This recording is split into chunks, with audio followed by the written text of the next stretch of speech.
Já estamos de volta com Hora Geral aqui na Santa Cecília TV. Vou conversar mais uma vez com o amigo Rafael Quaresma, que é o coordenador do Centro de Informação, Defesa e Orientação do Consumidor. Rafael Quaresma, tudo bem com você, Tudo bem? Bom dia, Douglas. Bom dia.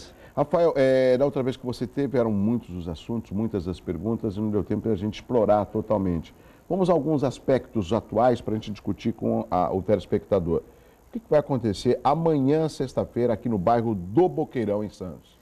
Amanhã virá o ônibus da Fundação Procon para prestar serviços à população, esclarecimento de dúvidas, orientação e também a possibilidade de abertura direta de reclamação. É um micro-ônibus da Fundação Procon, que fica na sede do órgão, em São Paulo, e virá nessa próxima sexta-feira. Amanhã, dia 6 de dezembro, e também no dia 13 de dezembro, no Gonzaga, no Boulevard da Otton Feliciano, porque tivemos essa experiência naquela semana comemorativa ao aniversário do SIDOC e foi muito boa a recepção, a receptividade do órgão. Ótimo. E a população procurou bastante. Então, aproveitamos essa época de final de ano, de aquecimento, de compras, as compras de Natal, para que a população esteja atenta e aproveite para esclarecer as suas dúvidas, tomar as orientações e, se for o caso, abrir reclamações, efetuar denúncias, porque também a fiscalização se pauta por isso. Agora, Rafael,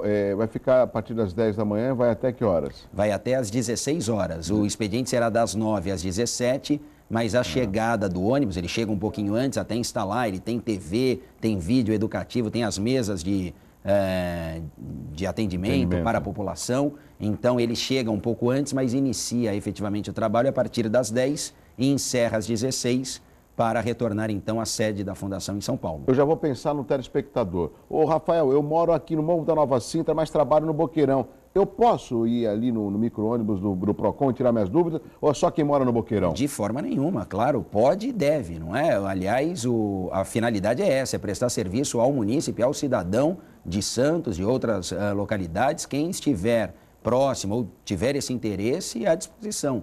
A equipe estará pronta justamente para prestar esse tipo de serviço. Excelente, isso é muito bom. Às vezes as pessoas elas não se sentem motivadas de lutar pelo seu direito. Agora, quando você tem a oportunidade de um veículo, de um serviço itinerante, melhor ainda. E você está pegando dois centros importantes. O Supercentro do Boqueirão tem aqui, eu acho que é o primeiro centro de compras da América Latina, e também o Gonzaga, que tem várias lojas. Justamente por esse fluxo de pessoas e essa quantidade de comércios existente, a ideia é justamente aproveitar esse número de pessoas e essa experiência realmente de julho agora de 2013, ela foi muito boa e por conta disso, então, unir o útil ao agradável, já que nós temos esse fluxo de pessoas e essa época propícia, não é, as compras por conta de Natal, etc., fazer com que a população se oriente, se conscientize e o principal, reivindique os seus direitos. O consumidor que reivindica os seus direitos não pode ser taxado como chato, ao contrário. Esse consumidor, ele é consciente, exerce a cidadania. Por detrás de tudo isso, nós temos os direitos enquanto cidadãos. Não é? Então, essa é a intenção. O que é interessante, Rafael, veja bem, às vezes você não precisa só de um bom exemplo, você tem que reeducar um sistema. Eu explico. Se existem consumidores que pedem a nota, querem ver o seu direito resgatado, ou estão observando que estão tendo um retorno no atendimento do comércio, o que acontece? O comércio também é obrigado a andar rigidamente na lei, porque ele sabe que ele será fiscalizado. Ou seja, nós consumidores temos uma responsabilidade de dar regramento ao comércio. É claro. Se você não pede nota, se o cara te dá um desconto, aí você me dá em dinheiro, não precisa dar nota, você está estimulando o mau comerciante. Isso, ou você não afixa o preço na vitrine, quer dizer, o preço fica de acordo com a cara do freguês, não é? Na verdade, tudo isso que é feito e que é exigido pelos órgãos de defesa do consumidor, no caso aqui pelo SIDOC, é simplesmente o cumprimento às regras já estabelecidas, não é? Então, tudo isso que é feito diz respeito à lei federal, é a lei que exige que essas condutas sejam observadas em prol, em benefício de quem é mais fraco nessa relação, que é justamente o consumidor. Deixa eu te fazer uma pergunta, é lógico, com uma questão de respeito, eu não vou citar o local, mas teve uma pessoa que estava conversando comigo, depois que você teve da última vez aqui, falou assim, poxa Douglas, eu costumo cortar o cabelo num salão, que é relativamente de porte médio.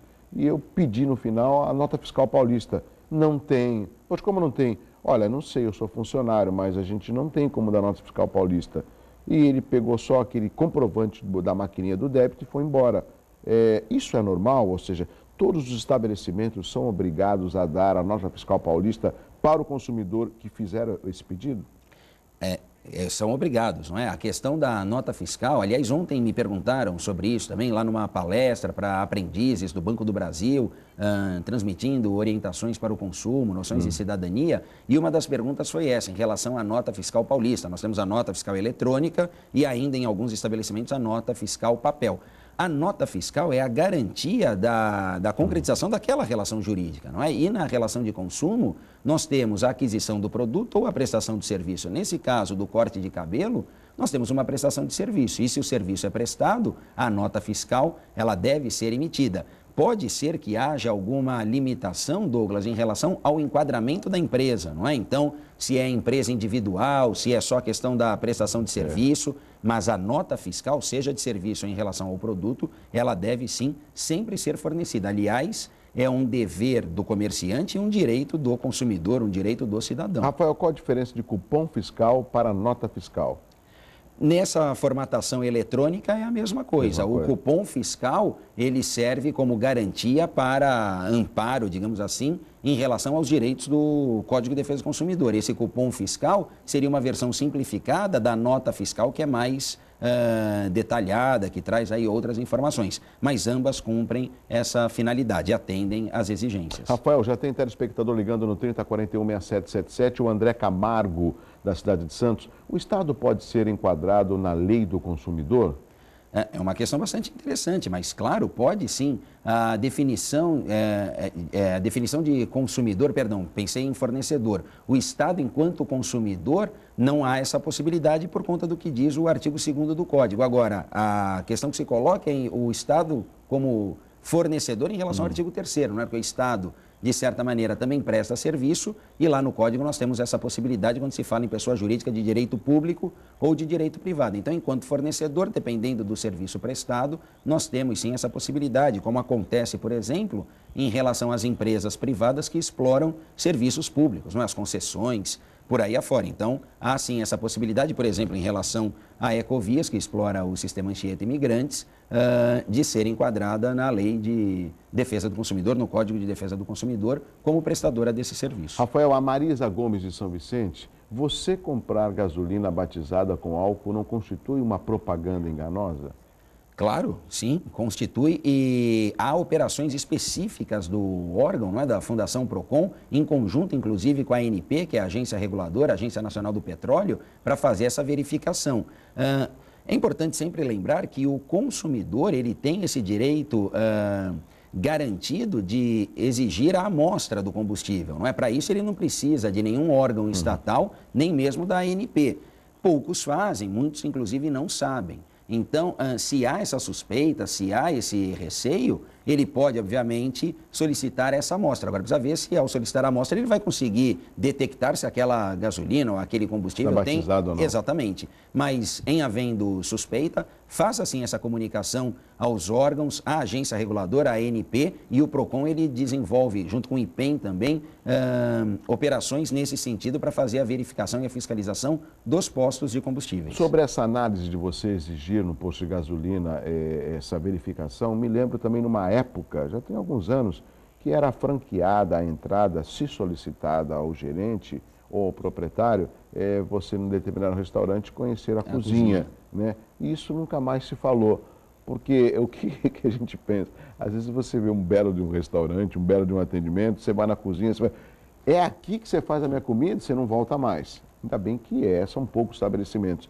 Mas ainda é franqueada a entrada do consumidor? Tem alguma informação nesse sentido, Rafael? Olha, já que é onde se faz justamente a comida, não é, a refeição oferecida ao consumidor, em caso de visita à cozinha, me parece que não há aí óbice nenhum. Aliás, seria uma questão até de bom senso, não é? Porque esse comerciante que oferta o serviço, que presta a alimentação ao consumidor, ele deve ter orgulho em mostrar a sua cozinha, não é? Aquela história de que quem não deve não teme, vale nesse caso também. Qual o problema? Aliás, muitos restaurantes, inclusive, mais novos, não é? Eles fazem, às vezes, a cozinha de forma que o próprio consumidor do salão ele consiga verificar, enfim, ter acesso ali ao que é feito. Mas não há óbice nenhum, desde que atendidas as exigências, né? Quer dizer, luva, etc., touca, mas não há problema nenhum. O Milton Cruz de Santos, Rafael, em relação ao sinal de internet,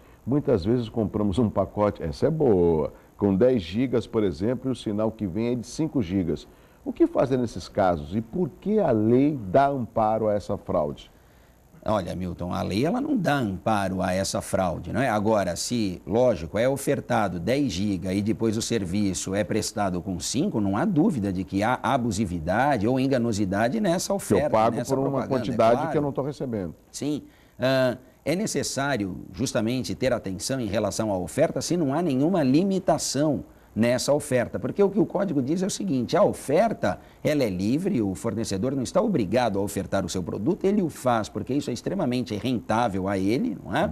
Agora, é necessário verificar se ele faz algum tipo de ressalva, alguma discriminação nesse serviço, por exemplo, sujeito à disponibilidade, consultar a área de atendimento. Se nada disso for mencionado e ele oferta os 10 GB, você tem total direito de exigir o cumprimento da oferta nos termos estabelecidos. Então não poderia ser 5 e sim 10. Nesses casos, deve-se abrir reclamação conosco para que seja feita a intermediação na esfera administrativa tendente a solucionar o problema, sem prejuízo também de registrar uma reclamação na agência reguladora. No caso, a Anatel, Agência Nacional de Telecomunicações, ela presta um serviço de excelência nesse quesito. E nesse caso a gente poderia colocar também, eu não vou ficar aqui fazendo propaganda, mas você vai entender do que eu estou falando, dessa empresa de telefonia, que é a única que dispõe também de rádio, e que se você mora no morro, lá não tem sinal, então como que você compra um serviço se onde você mora não chega o sinal? Também é motivo de eu abrir também uma ocorrência no SIDOC?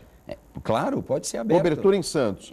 Santos, os morros fazem parte, sim. É que me parece que em relação à questão dos morros, Douglas, tem aquela zona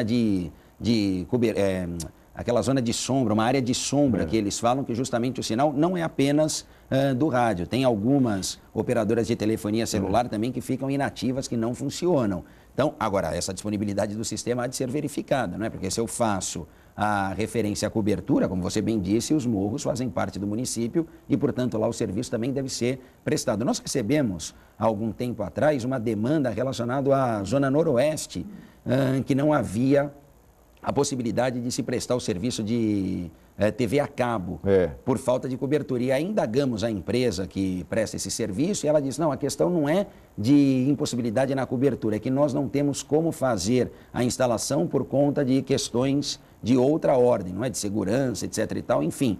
E acompanhamos isso e me parece, ali pelo menos na reclamação que foi aberta, que essa questão pontual foi resolvida. Mas é importante, até como forma de nós pressionarmos as empresas a prestarem esses esclarecimentos. Pode ser realmente que, tecnicamente, isso não seja viável, não seja possível. Mas cabe ao representante informar Exatamente, também. É importante que isso seja dito. O princípio basilar é que a informação ela deve ser clara, precisa e ostensiva. Então, se a informação for prestada previamente, e depois que o consumidor adquire o produto ou contrato de serviço, não adianta você dizer para ele que não serve. Por exemplo, muito rapidamente, Rafael, eu vi um anúncio no jornal também, impressionante, meia página do jornal, sobre um aparelho belíssimo, que é esse iPhone 5, né?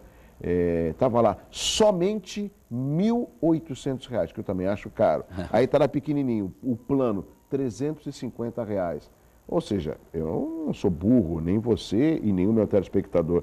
O valor barato, mais baixo do aparelho, ele já está embutido no valor do serviço que você vai pagar por mês. E tem ainda aquela fidelização. Exatamente. Que você não pode, depois de um ano, até um ano, melhor, mudar de operadora para partir para a portabilidade. Esses pacotes, tudo isso é possível, sim, faz parte do mercado de consumo. Agora, como a gente falou da informação, aqui também a informação é a regra de ouro, não é? Quer dizer, é importante que o consumidor saiba, porque ele, em tese, experimenta uma vantagem, tem uma vantagem